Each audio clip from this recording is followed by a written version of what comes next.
personality shaped by being an athlete and a background in mainstream sports media, I found that the stories I was most interested in telling were the ones often overlooked, the ones that might not otherwise be told, the ones that show the intangible and not just the highlight reel. The Sports Council is about highlighting the great, the good, the unique, and everything in between in the Pacific Northwest sports world. I'm Jamie Council. Thanks for joining me.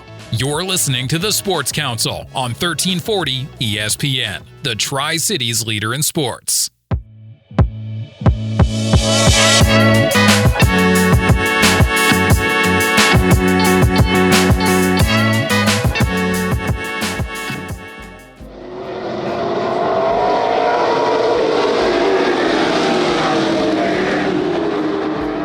The path of least resistance.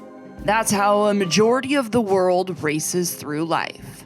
The few that are lucky enough to be inspired by something bigger than themselves are willing to take the question, is it convenient, out of the equation and replace it with, is it possible? Those filled with that iron will and passion are also often haunted by passions of their past. Once in a while, though, the stars align. Yeah, look at that. Tri-City Raceway coming to life here. That's what happened to the Tri-City Raceway at the Red Mountain Event Center. Earlier this month, they held their first night race in 2 decades. The track that could have easily been just another abandoned racetrack in the United States reopened its pavement in 2021 after being shut down for 17 years. To understand the significance of this tri-oval track, you have to understand where it came from. And that story starts in 1968. The Rector family built the Tri-City Raceway at the base of Red Mountain. The unique and iconic shape is an ode to the 3 cities of the Tri-Cities, which is actually ironic considering the track is located in West Richland. But nuances aside, that is a key piece of information and plays a role in this whole equation. Brent Gary is the 18th mayor of West Richland. He's currently in his 3rd term, being re-elected in 2022 with 68% of the vote. Before he was in suits and ties, collecting votes and getting budgets passed, he was in a racing suit, collecting trophies, and passing checkered flags at the Tri-City Raceway. Brent Gary, I'm the mayor and CEO of the city of West Richland. The history goes back a long ways, clear back into the 60s when it was originally built by John Rector and his team from Sterling Centering. And, I remember as a little boy going out there and watching old 54 Fords run around in that circle there and have popcorn and pop, sit down by the fence and get dirt and rubber thrown up on us.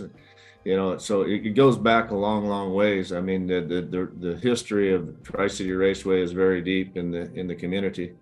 And then I knew a lot of parents, moms and dads that participated out there. And I moved away for a short time. When I came back, I've always been a gearhead. So I kind of got the bug again, and I bought my first race car from Jim Franklin's dad. I bought my first race car in 1978 for a whopping $350, and working for $2.75 an hour. That was a pretty healthy investment. But that's where my racing started out there. Got an opportunity to go around and enjoy the adrenaline rush as so many people have over the years, and it's just one thing led to another, and ended up with 3 High Point championships with BAM Racing. That's Marvin Bowling and myself. Met a lot of great people, met a lot of good friends. Something that's lasted a lifetime. As far as stepping away from the racing, it is expensive and it is time consuming, and there is more to life, believe it or not, to besides racing. Maybe not to some, but to others it is. So I stepped away for a number of years, and then had an opportunity to come back and drive for a car owner, Rick Geyer. And so back in 1992, I got to jump back in the car again and won 2 out of 3 races. And that was kind of fun. But then I realized this old man's reflexes isn't quite as what they used to be. And it's a young man's sport, and the pockets got deeper. So it was certainly not anything that I could continue for any length of time. But then I became interested in local politics. When I moved out to West Richland, there was only 4,000 residents. And this is a strong mayor form of government, meaning the people elect the mayor to run the city and take it in a direction in which is beneficial for the community.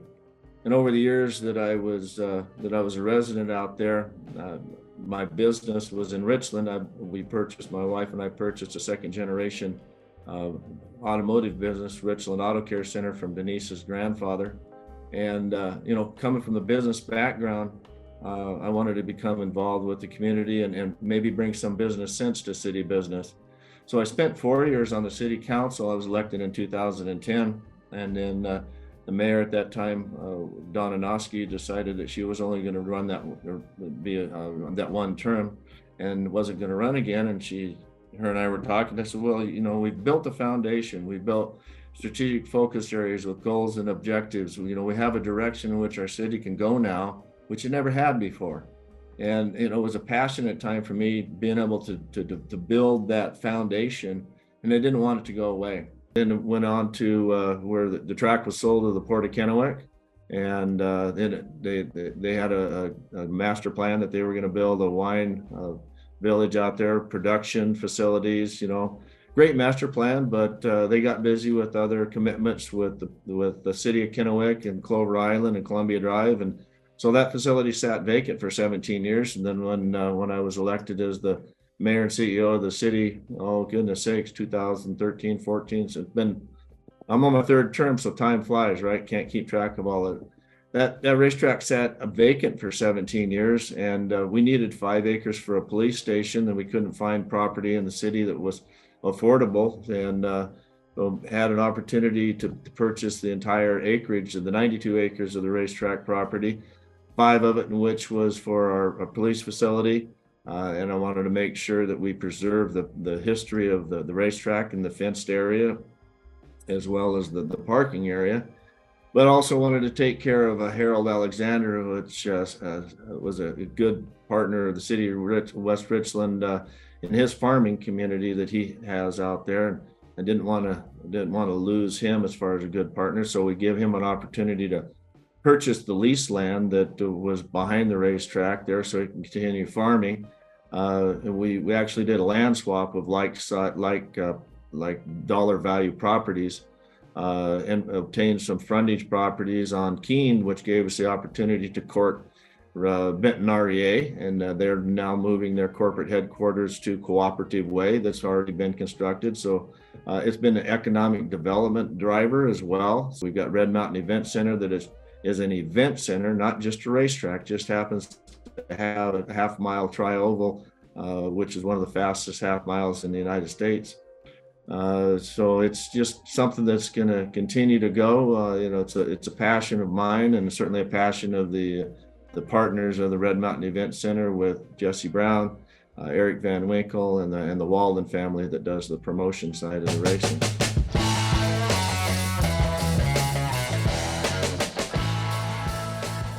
Eric Van Winkle. I'm a project manager for Red Mountain Event Center. Oh gosh, I grew up coming out here in the 60s and watching racing.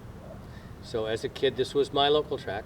And then in the 80s, 90s, I was part of a team that we raced cars out here. Met the Walden family then. Wayne Walden is the grandfather, and he was the promoter out here. Now his son Greg and I and his granddaughter Lacey and Jesse are part of this crew that's putting this together. We've been wanting to do this, and we went searching. Obviously, we're in Hermiston International Motor Speedway, what you call it down there. But we've always wanted the prize at Tri-Cities. Well, it was closed, and the people that owned it didn't want to talk to us. We went to Yakima. We were banging on that door before they closed it, said, hey, we're interested. When Brent and the city of West Richland bought this property, the discussion started all over again. And Brent allowed us, took us a year and a half, right? It took a while to negotiate a contract. And then, like he says, he handed us the keys. Literally 3 days earlier than that. We started too early, but what that started is the volunteers showed up. We go to social media. We have this huge audience of local racers, and they just showed up out here with rakes and shovels, and they started digging holes and fixing stuff. And that's been about almost 2 years ago we got the keys. And so seeing cars back here, the very first race we had was on a Saturday, and we were all so busy. The four of us really didn't get to watch the race as much.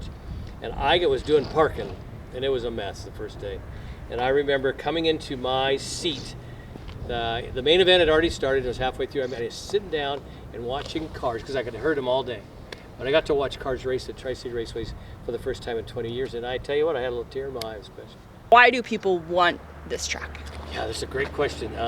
Why Tri-City Raceways? It's special. There's a number of speedways in the country. A lot of them are shutting down. Most racetracks are all, hold my fingers up here, they're an oval. 2 equal corners for all kinds of reasons. They could be quarter mile, half mile, a mile and a half, 2.5 miles. But this is a very unusual shape. It's a tri-oval. It's a triangle. 3 unlike corners.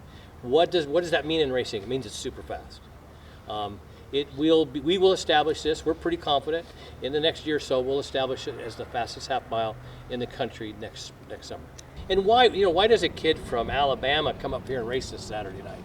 Because of this weird challenge of how do I, real race car drivers want to tackle things and beat them. It's very adrenaline. It's all testosterone and otherwise, right? We got women racing today, but they want to come here and beat this half mile. Just like under NASCAR sanction, you see some that are big, mile and a half, but they're a tri-oval. Darlington, there's Talladega is this big odd-shaped track, and everybody wants to go beat that one. So we have a track that the probably the upper, the top 20% of good race car drivers in America, they want to come here and win. And it's not for inexperienced drivers. It is not for the inexperienced, and for a lot of reasons. First of all, the speed. So a half mile, similar half mile oval, you might be doing 95, really going into a corner. You're doing 125 coming in the corner over here. So first of all, speed. Then there's this unusual challenge that says 3 different corners. So when you set up a car, you set it up to go as fast as it can through each corner. Well, there's 3 unlike corners here. And so you have to kind of compromise on that one to make that one work. So there's no corner that you're absolutely hooked up. The guys here, if you understand what a mild oversteer is, that is a car that you're going just fast enough that the back end is coming out just a little bit. You might have done it in the rain sometime, felt the car slip. Basically, the fastest you can go out here in your car today would be a mild oversteer all the way around a weird triangle. And that's the guy that's going to race to the front, and that's the guy that's going to set the track up.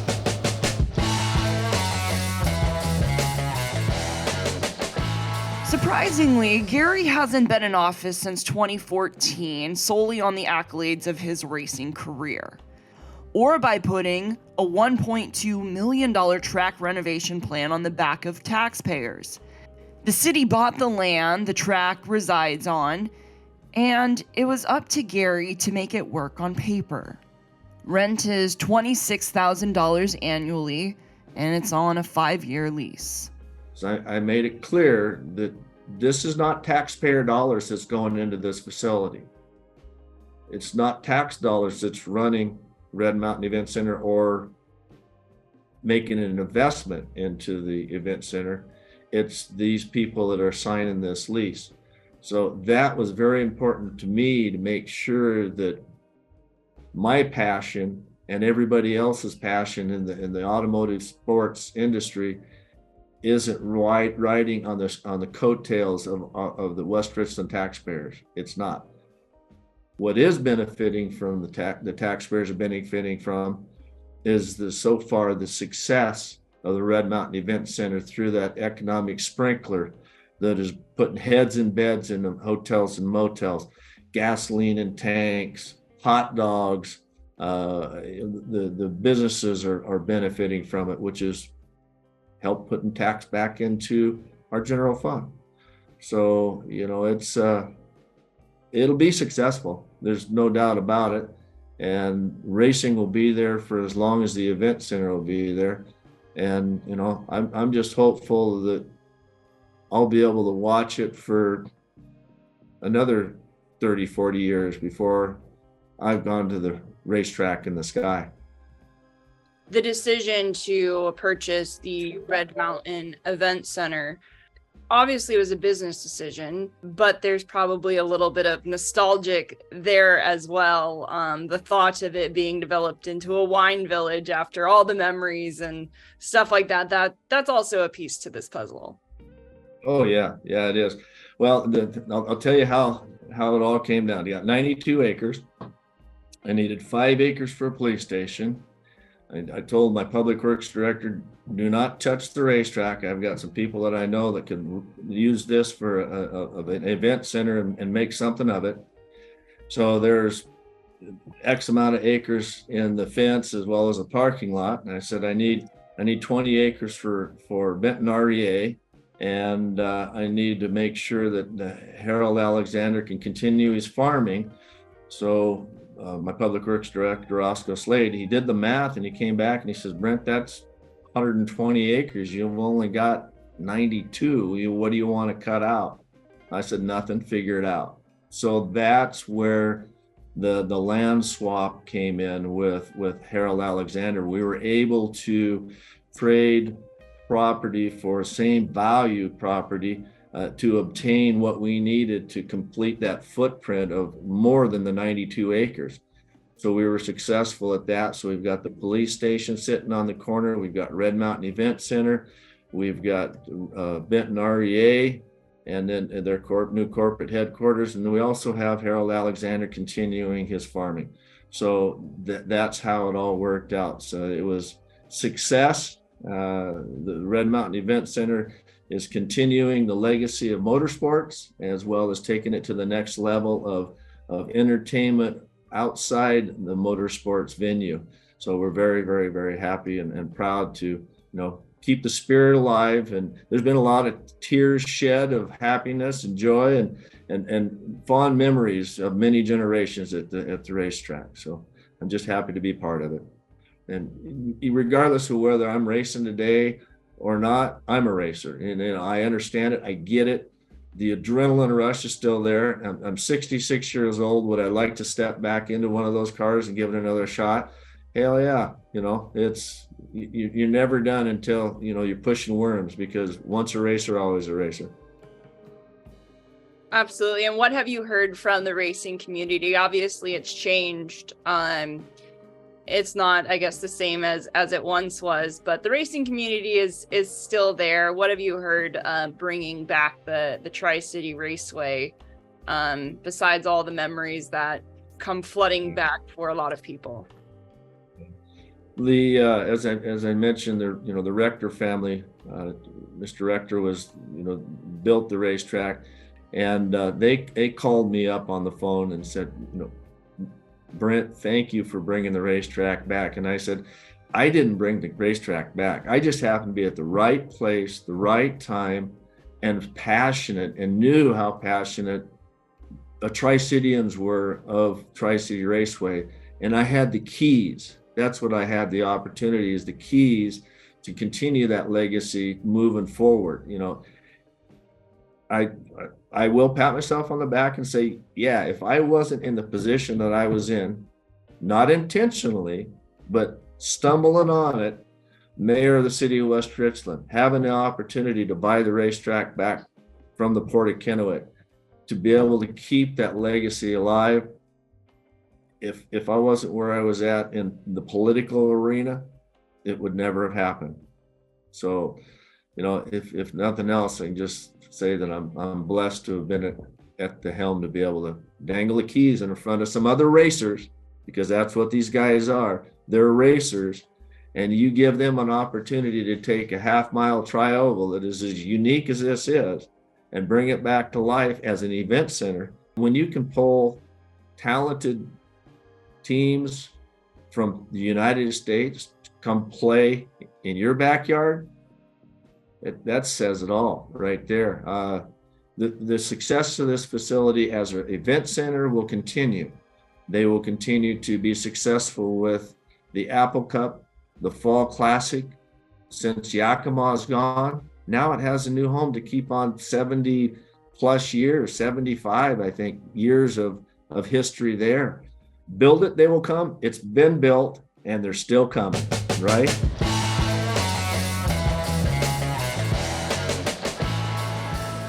Yeah, and talk about the racing world. Is it a sport that's kind of stayed the same, shrunk, grown? What have you seen from that? I know a lot of them are multi-generation. That's how you get into it. What have you seen from, I guess, the motorsports world? Well, when I first started racing and clear back when this track was originally constructed, we built our race cars. We went to a used car lot, or we went to a salvage yard, and one of my great sponsors was Dan Stafford, Dan the Camaro man, and he gave me the Camaro chassis. And from that, we took it to our shop and we bent the roll bars, we welded them in, we designed the geometry. We built it with our own two hands, and then took parts and pieces, new parts, some used, and built motors. And then you, of course, would have to buy some new tires and get ingenious in how you made it all work. And the geometry and the technology was, trial and error. So we built it with our own hands, and it wasn't that expensive because it wasn't all bought from a book. Now you go to a magazine, you can buy cages, you can buy chassis, you can buy front clips, you can buy entire rolling chassis from manufacturers. You can buy what they call crate motors now, that are sealed motors that are built with the best of best parts. Been run on dynos. They don't blow up. Their longevity is there. Shocks are expensive. They now run on what they call bump stops.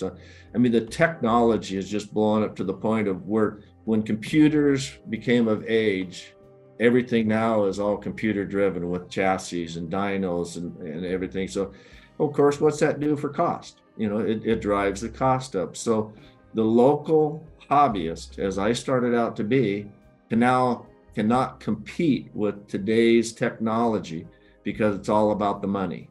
What can you buy for that technology? What's it cost? How fast you want to go? How fast your checkbook? And that's basically what it is. I'm friends of the Jefferson family, which is a long history of racing, going back to George Jefferson and all the family. And I went by Jason's shop one day, and he pointed over in a corner and he said, "See that car over there?" He says, "I maintain this car for this team.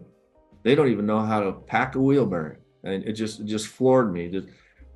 Hundreds of thousands of dollars are poured into these cars today, and it's not coming of any craft or talent or knowledge. It's all by checkbook.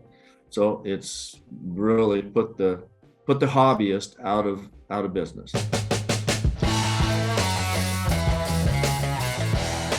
Ricky Bobby, never been a sponsor he wouldn't push, has a huge Big Newton sticker on his windshield. I think NASCAR black flagging for that. He sold the windshield. This sticker is dangerous and inconvenient, but I do love fixing. That's great. I remember when we used to be able to get, $250, $500, maybe, we got lucky, got $1,000 sponsor. You load your car up and you couldn't even see the paint for all the names on it of how many people for $25 a pop, right? But it got us to the racetrack. Then tires were $75. Now they're $250 a piece. Fuel is $10, $15 a gallon, where it was, running avgas from the airplane pump at the hangar. And adapt, improvise, and overcome. That's the way it was. In your racing days, do you have a favorite memory? Oh yeah, some of them we can't talk about on TV or the radio, but no, it's I remember when I first started racing, they had a class that was called the B stocks or hobbies. They changed the names all the time. And when I first started running, man, I thought I was doing pretty good running the laps that I was running, but I had an opportunity to run with Don Dowdy and Chuck Bigelow, and some of those legendary names of racing in the Northwest. And when they would come by me at speed, they'd about suck me out of my car. So the history of how to go fast. I went to Umatilla. We all went and ran Umatilla, which is Hermiston track, in 1979. And we were having some problems with the promoter out here. So we said, okay, well, we'll go play somewhere else. And we went to Hermiston, and there's a gentleman who I met, no pun intended, but by accident, because I drove my Jim Franklin Sr.'s race car right into the side of a guy named Burton Freight Train Jones. And that's how we became friends, by accident.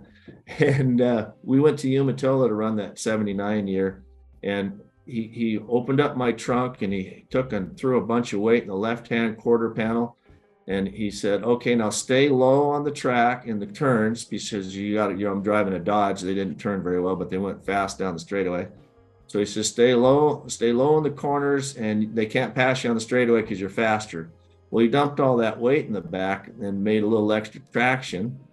That's when we didn't have weight rules. We just kind of run what you brung, right? And by golly, that was the first race that I won. I won a trophy dash. Then I realized what I had to do to go fast, and the friendship with Burton grew. Was the best man at his wedding. He helped me build cars. He helped Marv and I build our Camaros, and taking the knowledge that guy had and putting it to play. And then I won my first main event, and then a second main event. And I think the first year we won the championship, and I'm drawing a blank on the year. It was probably 83. Golly, I have to get my history book out. But that year we won more races than any race driver, any race team in any class at the racetrack. And once I learned how to go fast and what we had to do as a team, because I just got the opportunity to drive it. It was my team, Marvin Bowling, Hank Smith, Jim Pentecost, which is another legendary racer, the Pentecost family. They started when they were racing dirt at the fairgrounds with jalopies. I mean, that's how far back racing goes in the Tri-Cities. And it's all those guys that gave me the tools and the equipment to be able to go fast. But once you've learned how to go fast, it's a wreck that just hasn't happened yet. That's all it is just a wreck that hasn't happened. So it was, all the memories are good.